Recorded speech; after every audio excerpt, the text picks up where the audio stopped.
щось дуже шкрипить. Чуємо, але шкрипить щось дуже сильно. Та чую.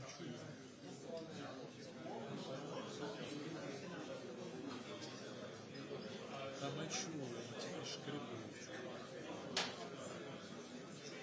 Чуємо. Та чуємо ж ми.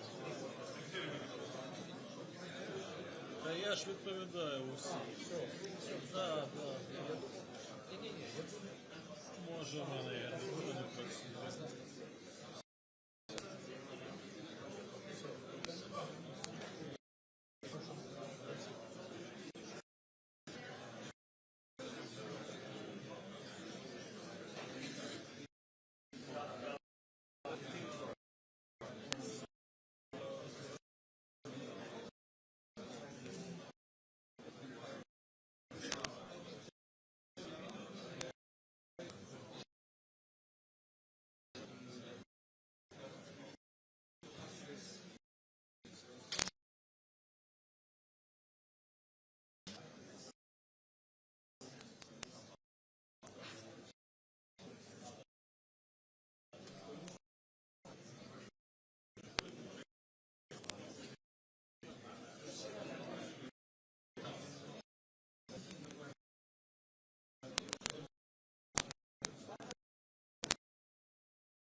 So, ladies and gentlemen, dear members of the press, we welcome you at this press conference following the Support Ukraine Summit in Kyiv that gathered 42 leaders. And please welcome President of Ukraine, Volodymyr Zelenskiy, President of Finland, Alexander Stubb, President of Latvia, Edgars Rinkēvičs, President of Lithuania, Gitanas Nausėda, President of the European Council, Antonio Costa, President of the European Commission, Ursula von der Leyen, Prime Minister of Canada, Justin Trudeau, Prime Minister of Denmark, Mette Frederiksen, Prime Minister of Estonia, Kristen Michal, Prime Minister of Iceland, Kristrún Frostadóttir, Prime Minister of Norway, Jonas Gahr Støre, Prime Minister of Spain, Pedro Sánchez, Prime Minister of Sweden, Ulf Kristersson. So we will begin without opening remarks. I think that's the greatest show of unity and freedom in this city, that we have certain leaders speaking to the press together. And let's start without further delay by going to, we have Euronews with us, right? Okay, I see it, in the middle. So please everyone stand up when you ask your questions, get the microphone and go on. Hello, can you... On? Yeah. Can you hear me? Yes. Hello, everybody. My question is addressed to President of the European Commission, Ursula von der Leyen. You have spent the last 3 years building an unprecedented sanctions regime against Russia, really, and you have promised time and time again to make Russia pay for its aggression.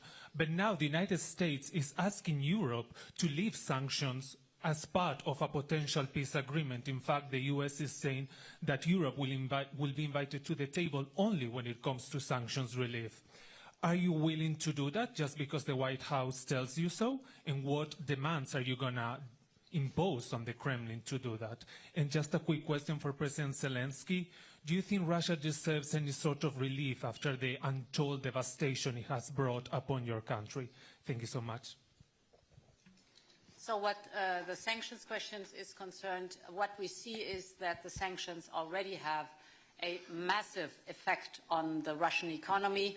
There are skyrocketing inflation, there is spiraling interest rates, so the effect is visible.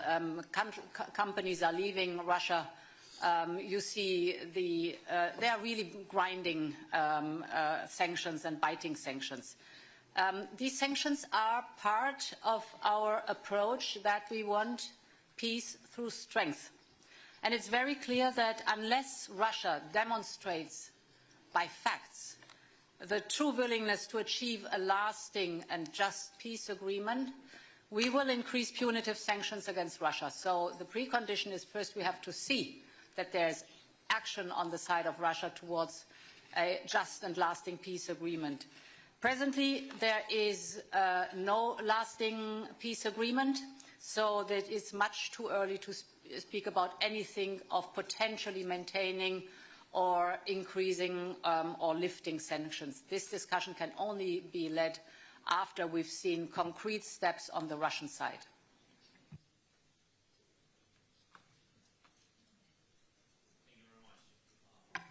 You know, well, we are very often, and also today we speak that we need just and lasting peace. And when we speak about the just, and this war, it's difficult to find just in this war because of such steps of Russia. Their war, their way of this war, how many people they killed, just killed, and thousands in the prison, and stolen children. And that's why we'll never forget it, and we can't forget it.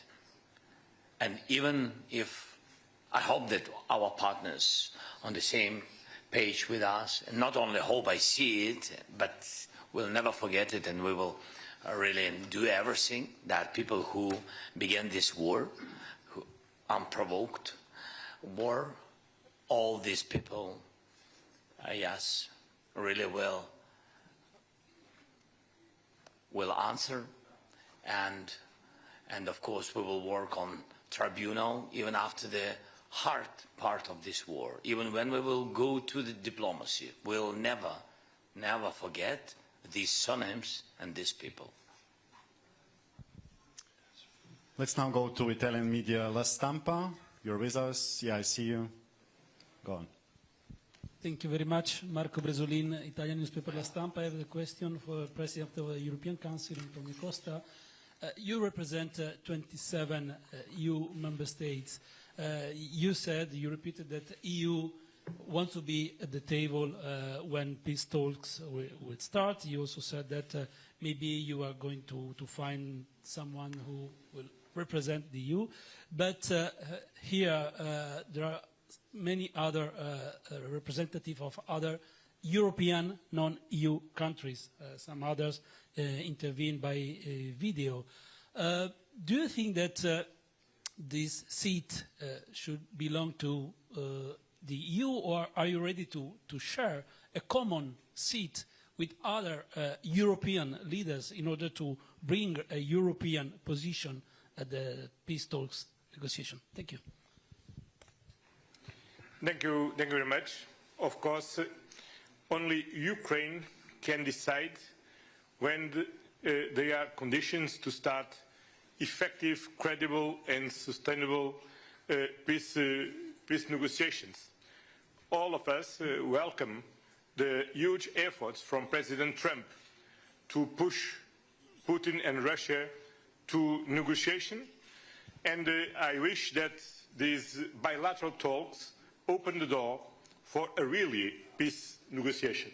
But only Ukraine can decide when we have conditions to do this. But this war is not only about Ukraine, it's also about European security. And for this it is essential that Europe, as present in the negotiations and participate in negotiations.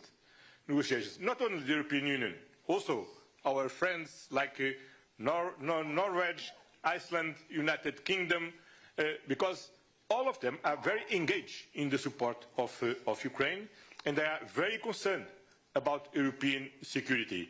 Then I believe that if we reach to have a joint special envoy representing not only the European Union but also the other European countries, we strengthen our European position, and we will discuss this in the next European Council on the 6th of March that I yesterday invited the leaders to participate. And this special European Council is about how to strengthen our capacity to invest more, better, faster and stronger in our own capabilities, how to strengthen the Ukrainian capacity, but also how we can be prepared for participate actively in the future peace negotiations if and when they arrive. Thank you. Thank you. Next one to Danish media, Mathilde Kimmer from the R. Yeah. Yes. My question is to the Danish Prime Minister. Today you presented this willingness to support the Scandinavian and the Baltic countries to support a newly established brigade, Ukrainian brigade. But where are you on the question of boots on the ground in a potential European peacekeeping mission? Thank you for that question. Well, from a Danish perspective, we are open-minded, and as I have said from the beginning of this war, we will be with our friends in Ukraine as long as it takes and to the end. I think for now, the most important thing is to ensure that Ukraine will get what they need on the ground. And therefore, I urge everyone to contribute more on donations, weapons, air defense, things we have discussed for several months and years now. I think that's the most important thing. And of course, a lot of questions has to be, answered before we can take a concrete solution when it comes to boots on the ground. And as Antonio Costa just said, this war is about Ukraine and it's also about European security. And therefore we need to look at the entire eastern flank when it comes to deterrence and defense. But we are open-minded. Thank you. Delphi Media, Herman Kelomis. Delphi, yeah. Hello, Herman Kelomis from Delphi in Estonia. In my country, it is a day with a double meaning. We have our Independence Day, so my question is to President Zelensky and Prime Minister Michal. Should there be an unjust peace in Ukraine? Do you think Estonia's independence could be threatened, and how soon?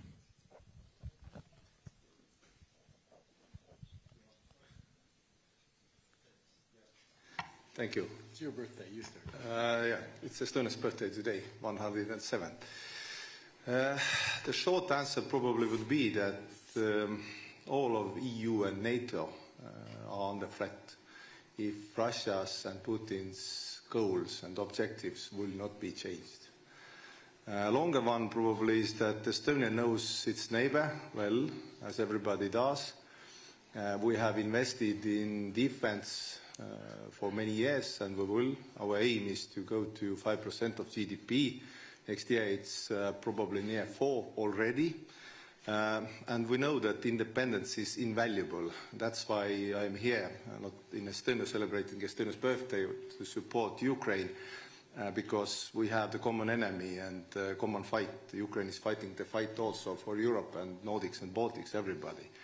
So to answer the question, the unjust peace probably would hit everybody, also United States, because Iran, North Korea, everybody would assess that they can do whatever they want. So everybody in this probably are together.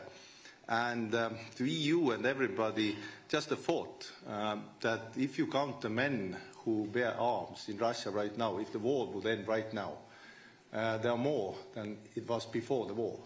What will they do? Will they become physical education teachers?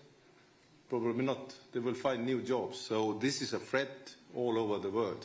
Before the war, it was called Wagner, whatever they were called. But right now, it's somewhat different. So to conclude, European Union, NATO, everybody in civilized and democratic world are under the threat until Russia is forced to change its goals. Thank you.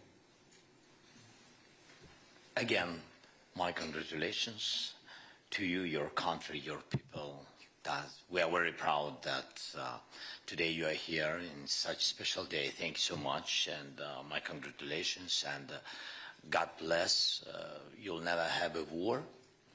And what is very important, I think in risk, answering your question, yes, all the countries which been before 1990, 1991, which been under Russian influence.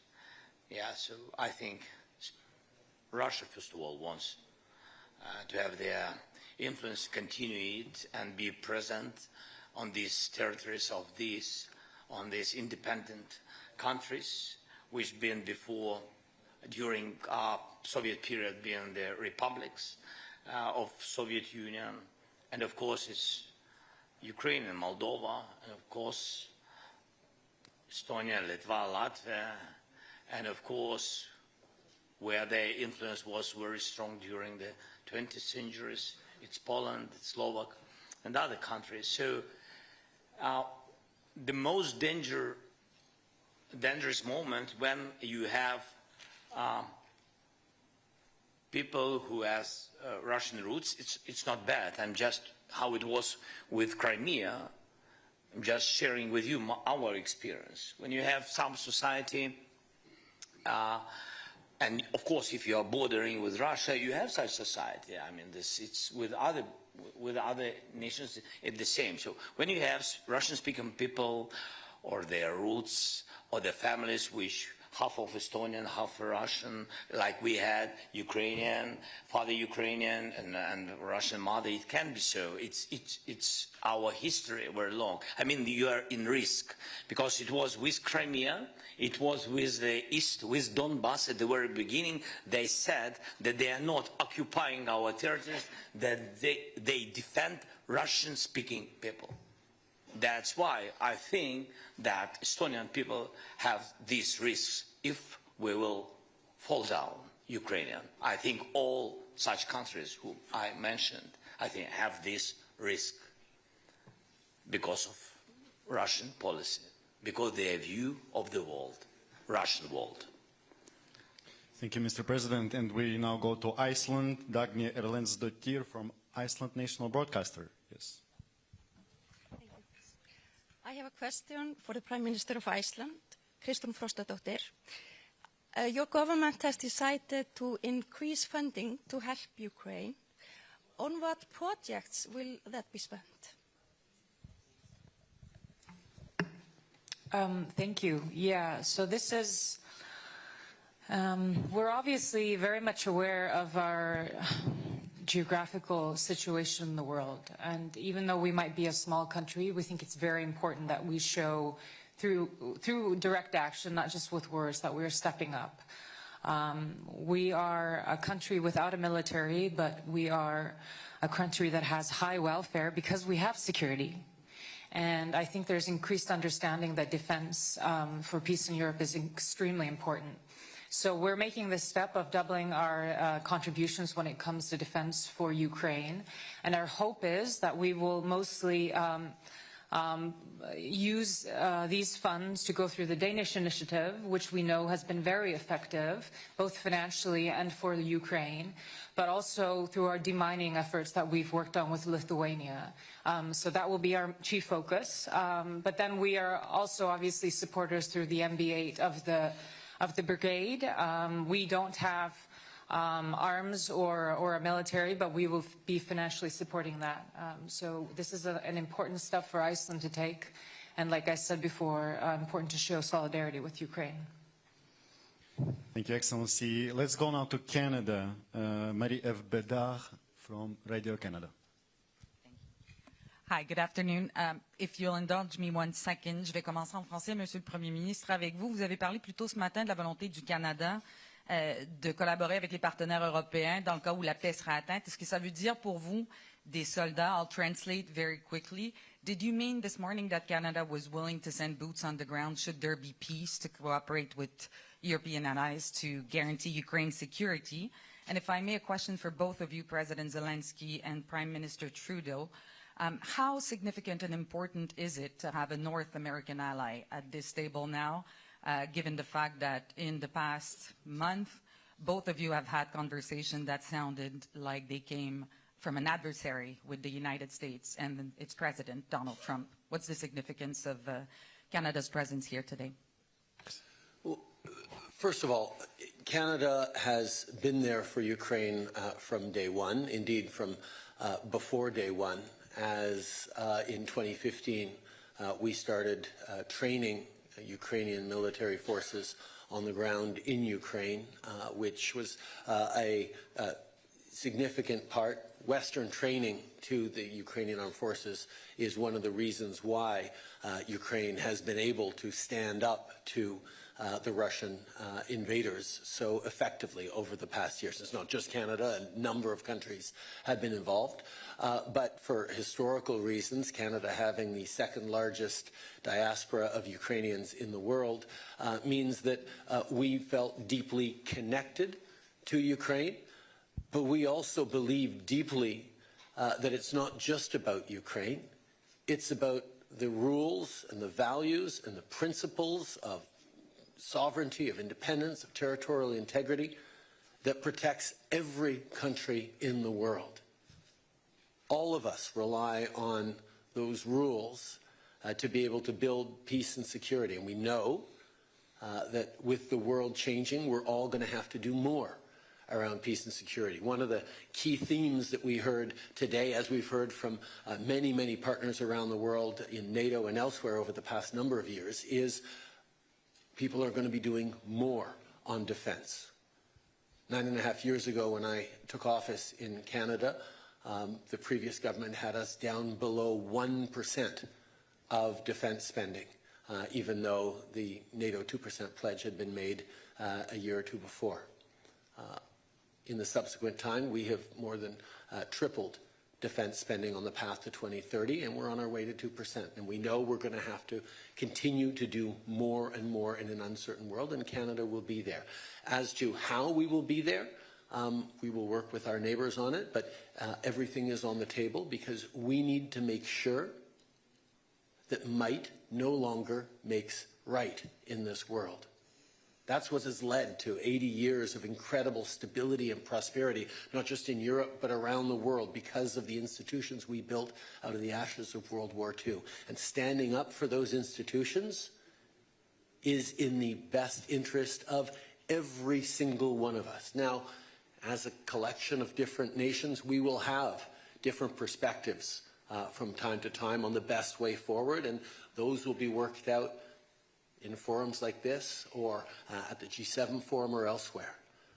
But we are united in our values. We are united in wanting to see peace and fairness and prosperity for all our citizens, and that's what continues to drive us forward. Le Canada va toujours être là pour l'Ukraine. On est là depuis les débuts. On va continuer de l'être et on regardera comment on peut mieux aider dans les années à venir, parce que défendre l'Ukraine, c'est pas juste défendre l'Ukraine, c'est défendre les principes et les valeurs qui nous protègent tous. Merci à vous. Victor Guerrero, Televisión Española. Sorry. No, Mr. President, I'm sorry. Really, with pleasure. That's okay. No, he can tell us how much he likes Canada. Because I love Canada. And I really appreciate that we have such relations with you, Justin. And you helped a lot, and a lot of your people helped us at the very beginning of war. We never shared, by the way, that we've been in touch, and really at the very beginning of the war, we didn't have really huge technologies with drones and etc. When we began to produce drones, and even when we bought drones with some partners, they didn't have Canadian high-level optic technologies, and Canada helped us with this, and we spoke a lot of this, and we had this, and we began to help our guys on the front line, on the battlefield, with these drones and etc. It was really first weeks and first months of the first year of war.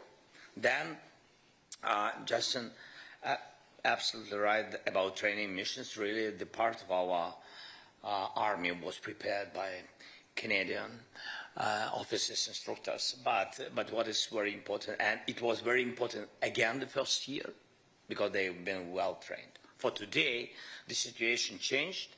After that, after Canada, we had such missions in Europe, in different countries, and then so the experience of this war gave us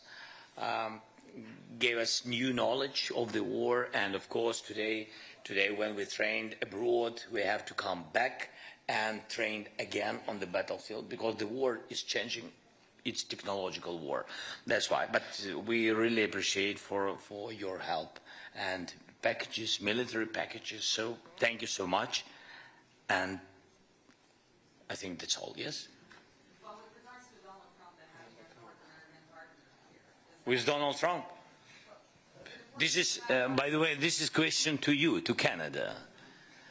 And I mean, that's well, with Donald Trump. Now we had a conversation. It was very good conversation, G7 conversation with the leading role of Canada. Yes, thank you very much, Justin, for organizing this meeting. Everybody been there, and we spoke about it, and we hope that United States will continue support, like all the partners. All the partners do it, and we need also not to lose this unity between Europe and United States. Thank you. Thank you. Now we can proceed to Victor, finally to you. Where is the Spanish media? Yes. Hola. This is a question for Pedro Sánchez, Spanish Prime Minister, and also for President Zelensky. First in Spanish, then I will translate in English. Señor Presidente, usted esta mañana decía que España va a apoyar a Ucrania el tiempo que haga falta y con mayor determinación. España, su gobierno, está valorando o podría valorar enviar soldados dentro de una fuerza de paz o en otro formato. Prime Minister, you said this morning that Spain would be supporting Ukraine as long as it takes and with more determination. Is the Spanish government considering or could consider it to send Spanish soldiers as a peacekeeping force in Ukraine? And for President Zelensky, are you asking your partners here present for soldiers, for a peacekeeping force as a peace guarantee for the future, and how many soldiers do you think would be right for this work? Thank you. Well, thank you, Victor, for your question.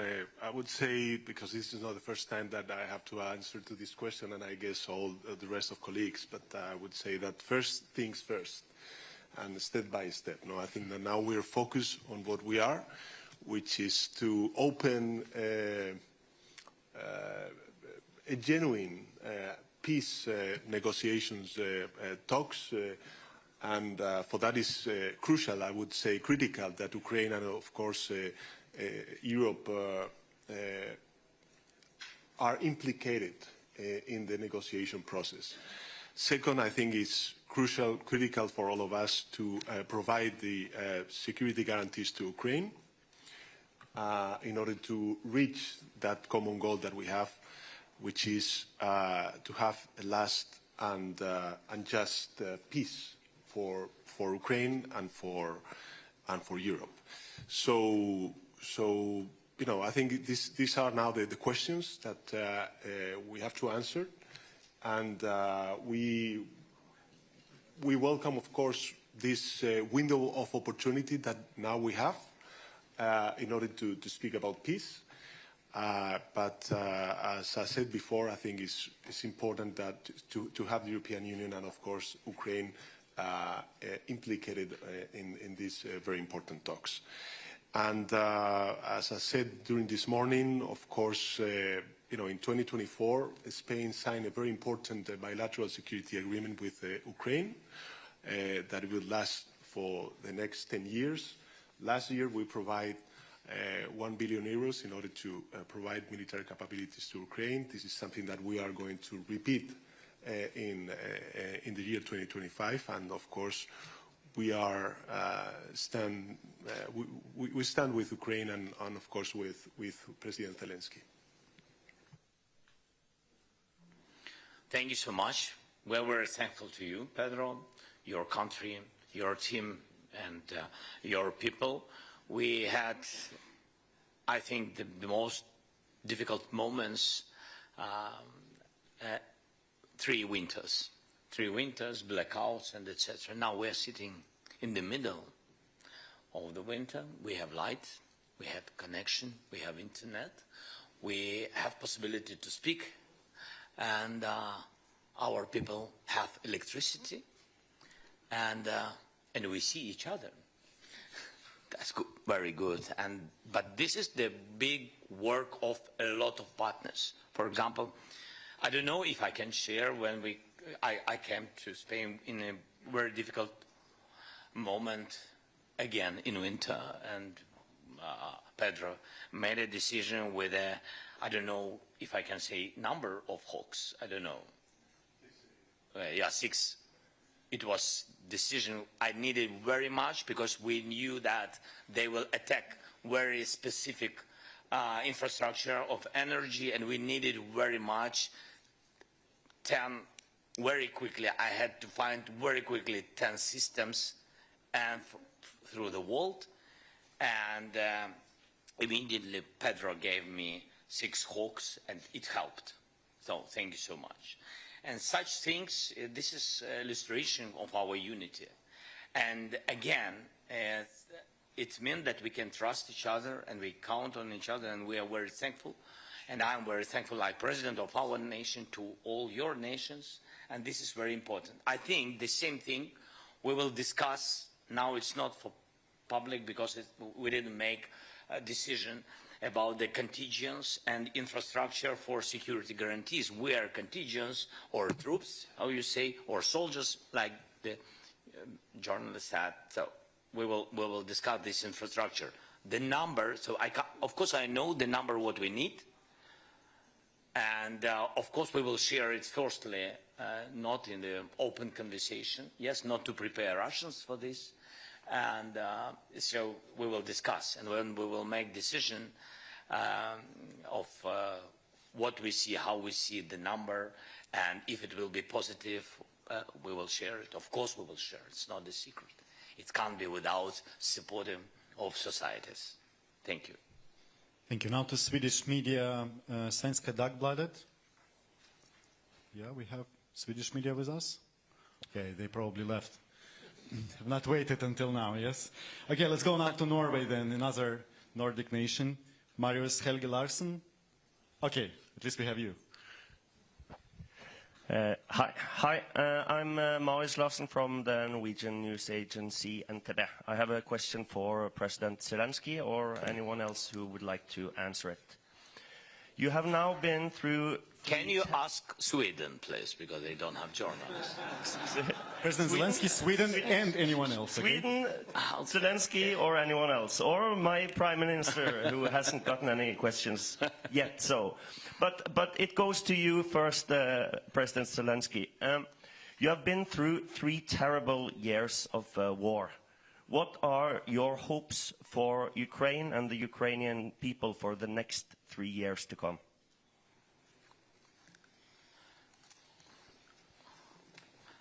We hope that we can finish this war this year, not in 3 years. It's very, very difficult. Very difficult for all our nation to go through this war, but with all respect to our soldiers and our people. So I can't speak about 3 years. If we speak about how to prepare security because of the Russia, they can come back in 10 years. If we will not be prepared. They will not come back if we will pressure them, put them to their place, to their territory, and if Ukraine will be in EU and in NATO in closest years, of course it will help us very much. And I think that they will not come back if we will have strong army and strong allies and strong unity, to my mind, because they will never, forgive the world that they didn't win. And you see that they will not win. Thanks. Thank you. And what about Sweden? Yes, you have a question to your Prime Minister or not? If not, we will proceed. No?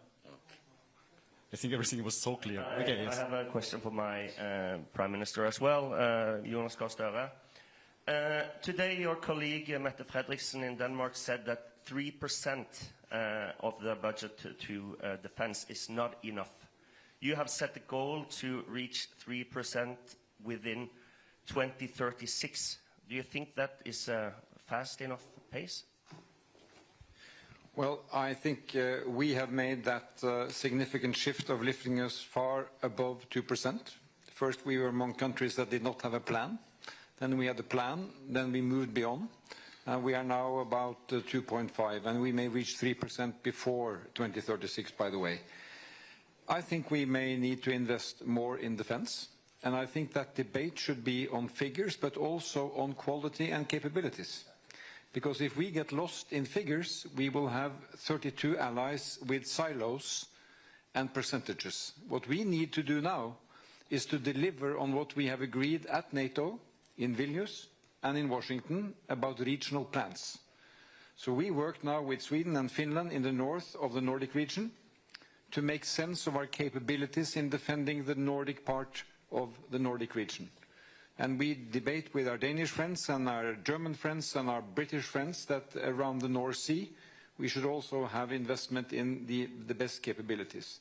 That may also lift percentage, but I would really like to see the output as the most important. Thanks. Thank you. Let's go now to Finnish media. We have with us Jonas Immonen from Ilta-Sanomat, right? Yeah.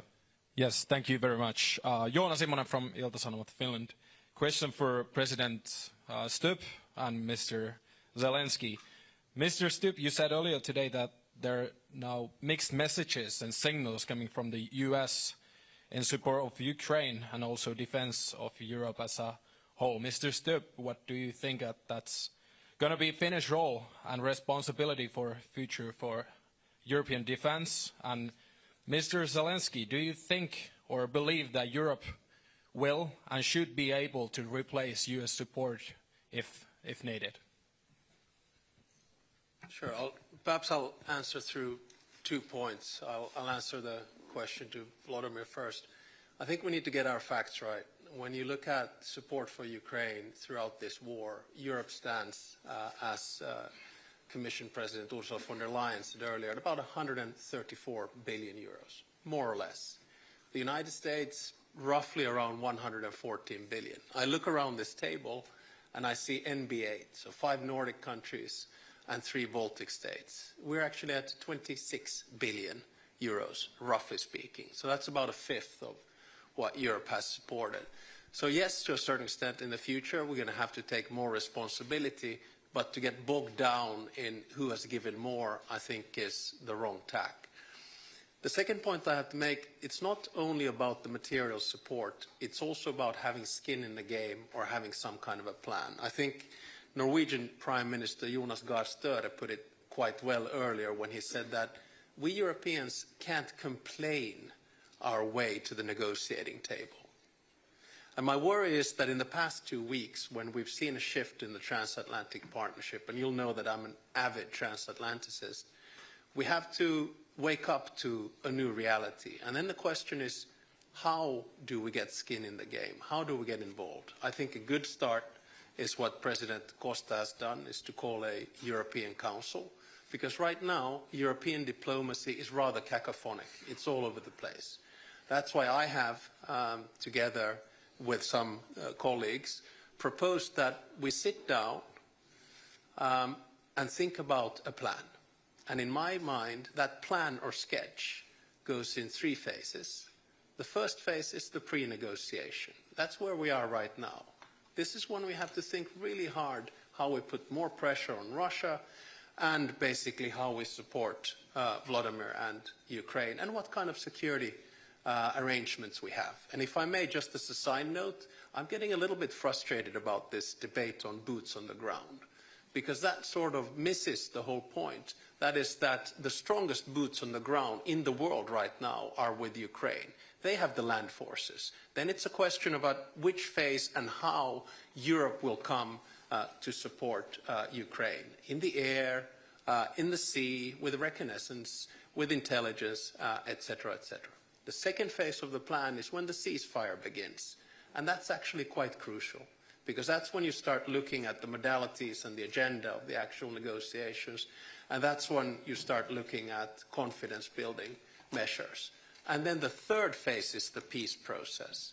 And that's when you start talking about the big issues of territory, and that's when you start talking basically about recompensation, about justice, which President Zelensky was talking about earlier. So what I'm trying to say is that I think we in Europe, we need to get our act together.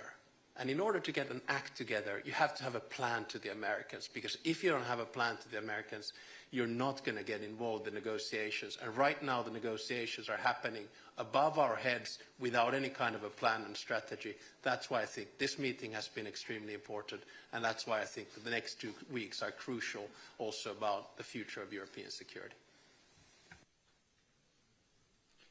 And there was another, yeah. Just some words. I think that you are sorry that I'm telling but I think that you are neighboring the same problem. Yes, and that's great. So that's big success that you are in NATO. And my congratulations to Sweden. And also, that's why, so we are very thankful that we have such close partnership with Finland, with Alexander. And of course, you gave us a lot of packages during this war. And it was very important, useful. I can tell you, especially, by the way, first year, I'm focusing a lot of times on the first year, but I think that the first year, first months, was the most important. The most important in this battle. And when those times we didn't have 155 artillery, I mean Western kind of NATO standard systems of artillery. We didn't have long-distance weapon and etc. We had Ukrainian production, Soviet period production, any weapon, artillery and etc. And their air defense, S-300, for example, missiles. And it was very difficult. It was big deficit because it's big deficit in the world. And Finland helped us very much, because really we found only some countries who had it in the storages. Yeah, so it was very important, especially those months, those first weeks and months. And about your neighbor, and I think, and of course, Ukraine will be always thankful for this and never forget it. And I think those experience of such enemies or such problematic neighboring, how to save the border, and you have very long border with Russia, and that's why I think our experience of how to defend the contact line or defend the front line, and the same technologies how to defend the border. I think this experience, our experience, will be very useful for your country. It doesn't mean that you will have a war, but it's more safety. I think so. Thank you. I was told we have another question to Prime Minister Christensen from Ukraine Forum. Yes, the floor is yours. Тетяна Пасова, Укрінформ. Запитання до прем'єр-міністра Швеції і до президента України. Скажіть, будь ласка, зараз активно... Ще секундочку тільки візьмуть так. Будь ласка. I can put my question in English, actually. Today, President Nauseda stepped with the initiative for Ukraine to become a member of EU by 1st of January of 2030. And do you support such initiative? Because we need a coalition of leaders who will support our way for EU. І запитання до президента Зеленського. Пане президенте, скажіть, будь ласка, чи готова Україна ще більше пришвидшити реформи заради євроінтеграції?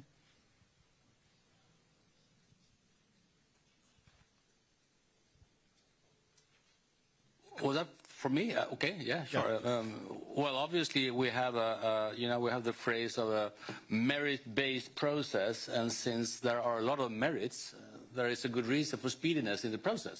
So that's very easy. And I really wouldn't mind to have a very specific date. I think there is an urgency in becoming a European Union member, and even more so if there is put at a doubt whether Ukraine will be allowed into NATO for every country. So I think the European Union accession is an urgent need.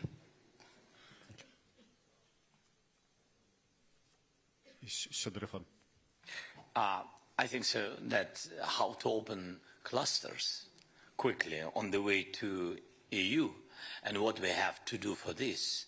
I think all the answers can give you really the President Ursula von der Leyen.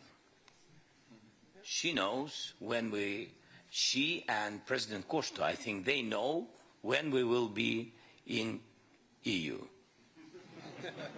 Really? No pressure. They are decision makers. So. Yeah, but perhaps I may add, I am now witnessing many different accession processes. I must say, I'm so deeply impressed by the speed and the quality with which this country, Ukraine, is reforming and doing all the necessary steps, and these are hard steps, and this is a lot of hard work, while fighting a war of survival is really impressive. So you have here an example for highest merit, highest quality, and speedy delivery that is exemplary. You got 3. So now we go to Latvia.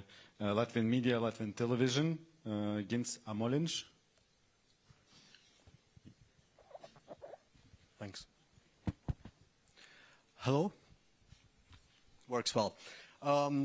So the Nordic and the Baltic states, my question would be to President of Latvia, President Rinkevič, and maybe a short comment on that from President Zelensky, if possible, shortly about the Nordics and Baltics announced today, the pledge to train and also to equip a brigade-sized unit. Given the uncertain situation right now in geopolitics, and a bit of a follow-up on the Finnish colleague here, do you see that Europe would need to rapidly increase its military aid to Ukraine? And is Europe capable of doing that? Thank you. Actually, those are very easy questions. Yes and yes. But I think that for the second, what we really need is to first of all, get a very clear message to the defense industry that we are going to spend more, because what defense industry needs a clear commitment. Number two, both on the national level, less at the European level, we still are experiencing all those procedures. Sorry to say, but I think that we need to get out of this kind of mood that we are very much process-oriented, but to move to the results-oriented. I do believe that we can do that, and I do believe that we must do that, and I do believe that we will do that.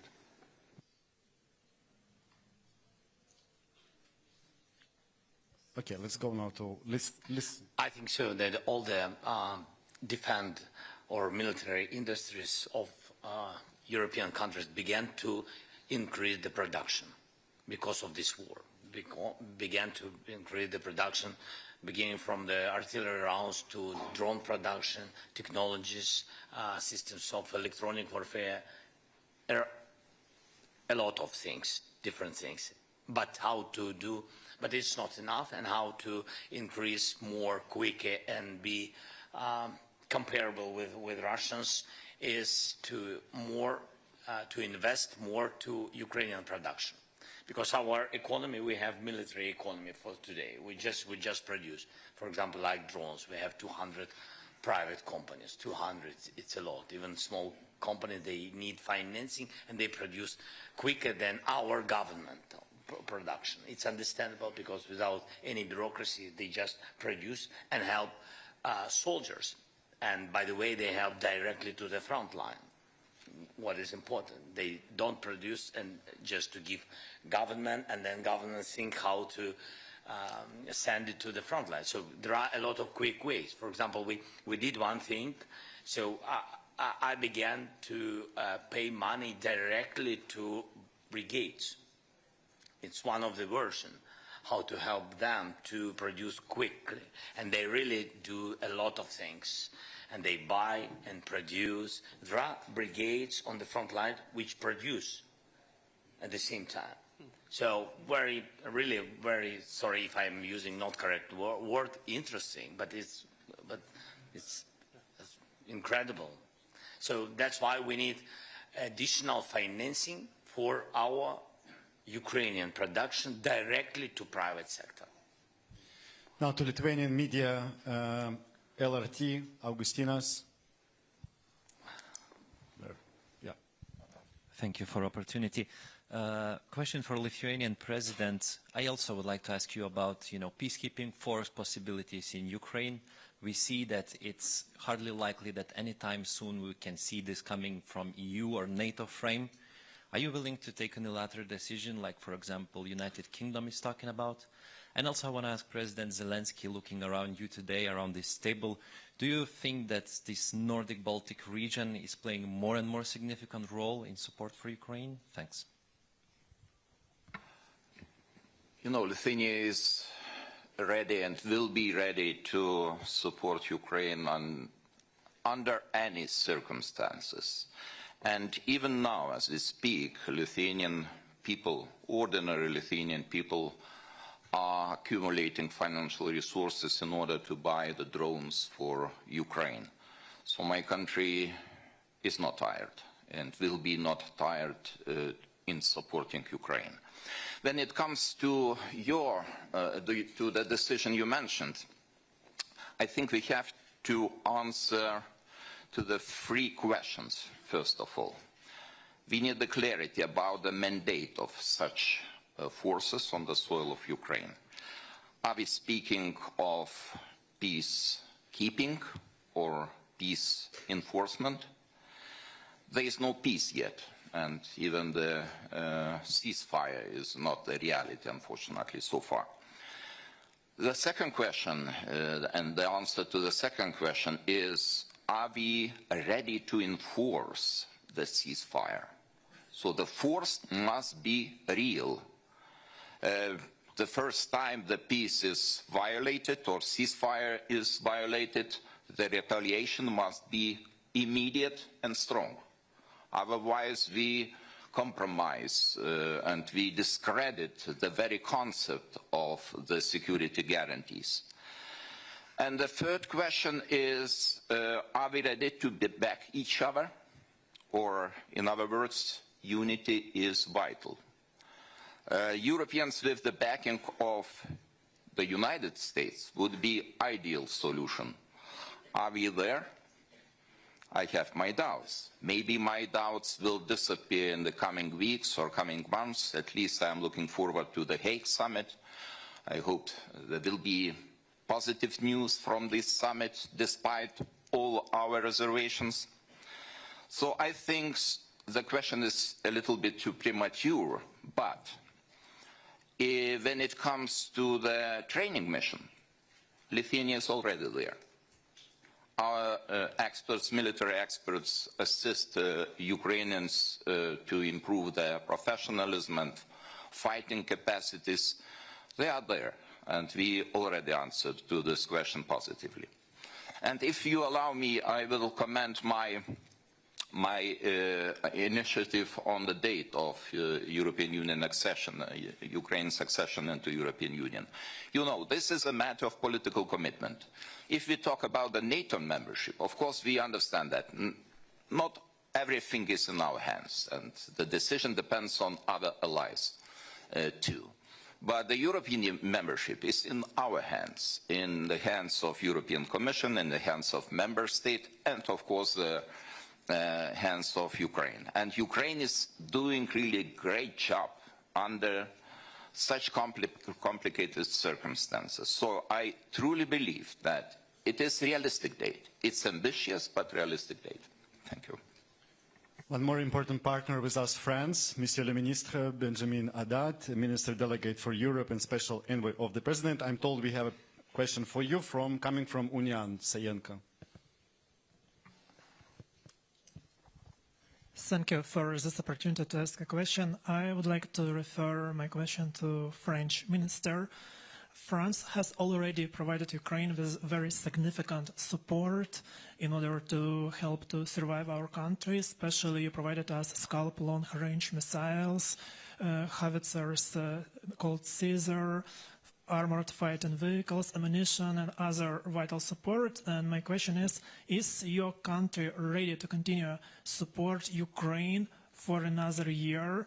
Are you ready to increase this level of support?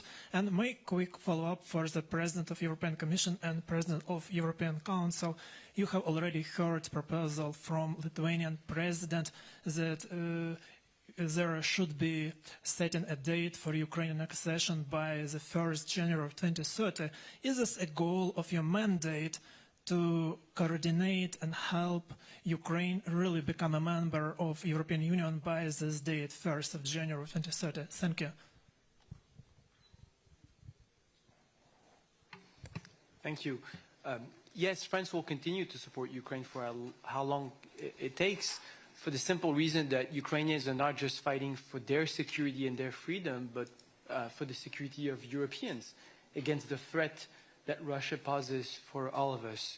You were kind enough to mention long-range missiles, the Caesar cannons. We have the first Mirage jets now flying in the skies of Ukraine, as well as the Anne of Kyiv brigade that's been deployed on the ground, and we will continue to do so. President Macron, as you know, is today in Washington, D.C.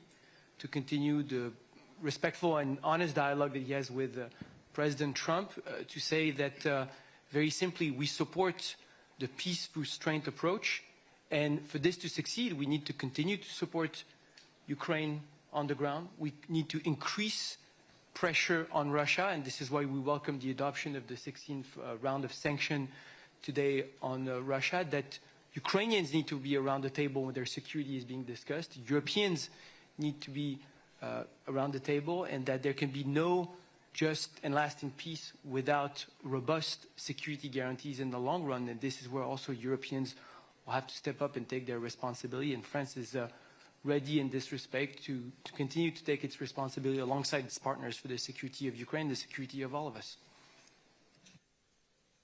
So to your question concerning the initiative of President Gitanas Nausėda, I think it's a very noble initiative because it shows a lot of political will and an amazing support to Ukraine. and thank you very much for that. The process of accession, we always repeat, is merits-based. Basically, it says there are certain conditions and reforms that you have to do, and you have to implement them so that the conditions are right for an accession. And it's good for the European Union, and it's good for the accessing country. So that is always necessary.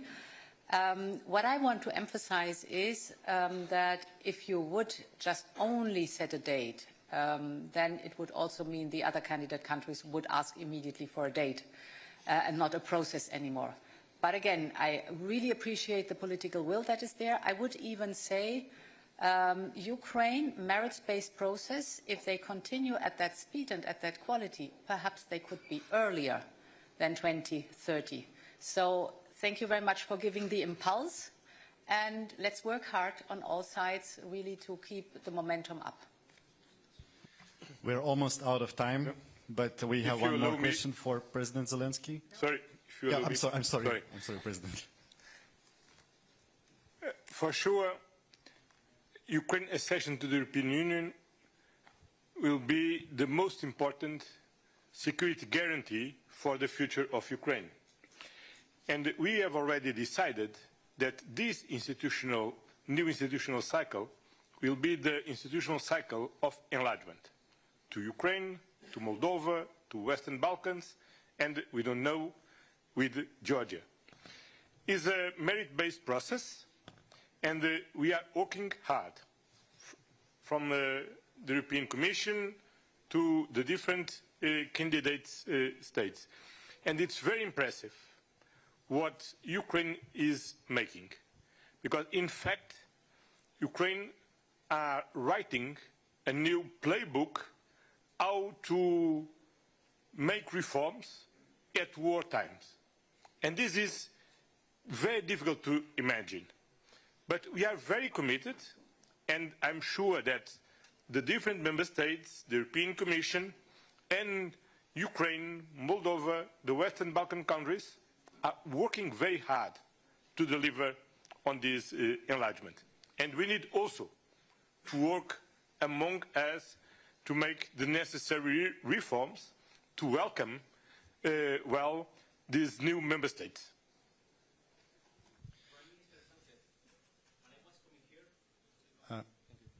El Confidencial, Fermín Torrano. While I was coming here, I met just in the street a Ukrainian friend who told me to say thank you for the €1 billion you announced today. And when I said goodbye to him, a question came to my mind, like, how will you explain to these Ukrainian citizens and other Ukrainian citizens, and also to the Spanish taxpayers, that Spain still this year, last year, 2022, is paying more, 2 times, is paying €2 billion to Russia buying liquefied gas, and today we are only announced $1 billion to Ukraine.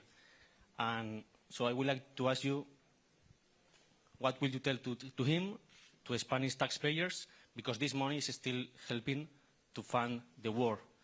And to President Zelensky, I would like to ask that you said trust with partners is very important. So I would like to know, how do you feel with partners that still pays money, a lot of money, more money than they give to you, to the enemy, or partially at least? Thank you very much. Thank you. Well, thank you for the questions. First of all, Spain has supported all the sanctions packages approved by the Council. And we've been very constructive and positive in order to increase the pressure on Russian shoulders in order to stop the war. Second, you're talking about private contracts, but the political will of the Spanish government, and I would say the Spanish society, is to reduce and diversify our energy dependencies towards other countries. And we have done so. We have done so. Our main provider is now in North America, not only the US, but also Canada.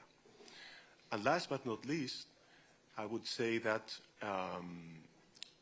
that we have committed ourselves as the Spanish government to devote €1 billion for the next 10 years, each year, in order to provide that military capabilities to Ukraine. So, we are supporting Ukraine, we are supporting President Zelensky and his government, and I do believe that even if we're far away from the front line, because we are coming from the Iberian Peninsula, we have also a good representation of the Iberian Peninsula with the President of the Council, Antonio Costa, and myself. I think that people in our society understand quite well the importance of defending and providing this support to Ukraine and its people in order to guarantee that peace and security in Ukraine and in Europe. And by the way, when it comes to enlargement, since we come from a country which became a member state of the European Union back in the 80s of the 20th century, we're always open and very constructive in the approach of the enlargement of Ukraine, Moldova, and Western Balkans. So, I think that, and this is not because it's the political will of the government, it's the political will of the Spanish society, which really feel that solidarity before, when we were, with some problems, and nowadays, when other countries, such as Ukraine, need that solidarity.